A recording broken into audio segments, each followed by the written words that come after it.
Of course, I've got my whole career, 42 years, is in law, and the last 21 on the Supreme Court. And we've reviewed a number of cases involving drug offenses. I've championed drug courts, brought them to all the courts of the state. And I can tell you that last thing we need is another substance that could provide issues. And of course, we all know that even in the medical use, the reports of increased aggressiveness with the use of it as a gate to other drugs. Where I am right now, I'm not interested in introducing another drug unless it can be shown there is a void that cannot be filled in any other way. Mr. Wall, I didn't hear a yes or no. Would you support the language in this ballot? No, would not. No. Okay. Mr. Reeves, would you support the language in the ballot initiative? You have 60 seconds to respond. Well, thank you. I am personally opposed to the ballot initiative, and I'm very, very likely to vote no on it.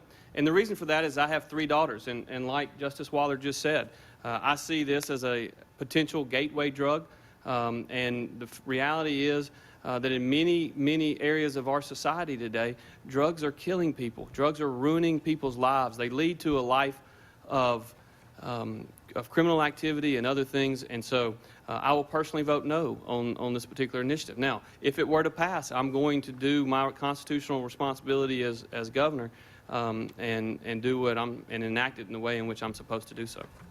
Thank you, Mr. Reeves. Mr. Foster, would you support the language in the ballot initiative? Not at this time, and the reason why is because it still has not been unscheduled by the federal government, so it'd still be federally illegal to have that substance and to be selling it in the state of Mississippi, which is a huge problem. And I do not want what they have in California and Colorado, where they have got pot shops on every street corner around the state. I think that puts a bad precedence in front of our children.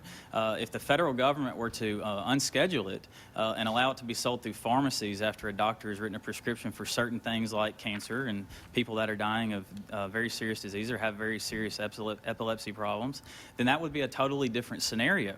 But we don't have that yet because it hasn't been descheduled by the federal government. So at this time, I would have to be opposed to it. Mr. Waller, I have a follow-up question for you. You have 30 seconds. If this does make it to the ballot and it's passed, would you be committed to seeing it through? I would have to study the facts and see what the science is about it, what the specific proposal. I cannot stay right here that I would veto it. It would depend on what exactly was passed. Mr. Reeves, are you committed to seeing it through if it passes?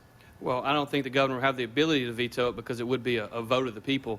And so if the people of Mississippi vote overwhelmingly to pass a ballot initiative, I will do my constitutional responsibility and I will enact it in the way in which they have voted to do so. Thank you, Mr. Reeves. Mr. Foster, are you committed to seeing it through if it passes? If the people of Mississippi vote overwhelmingly to pass it, then I will do my constitutional duty and stand by the people of Mississippi just as we did with the flag in 2001.